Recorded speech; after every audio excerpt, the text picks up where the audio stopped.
အလုံးလိုက်ဆုံးမယံဗန္တိတန်တာရ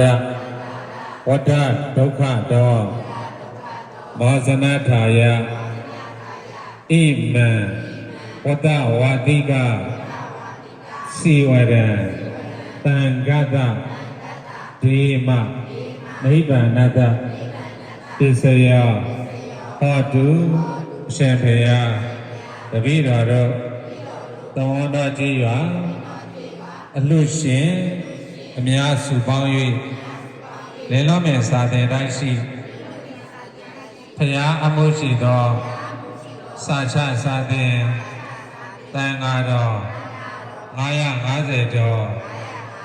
အရှင်မြတ်တို့အားဝါဆိုသင်္ကန်းအခက်ခဲမရှိစေခြင်းချမ်းသာစွာဝိယုံနိုင်စေခြင်းအကျိုးငါဝါဆိုသင်္ကန်းအဖြစ်တန်ဃာအားလူရန်မာကုန်၏ဤကောင်းမှုသည်နိဗ္ဗာန်၏အထောက်ပံ့ကောင်းဖြစ်ပါစေသာအရှင်မြတ်ဖရာသာဓုခေါ်ကြ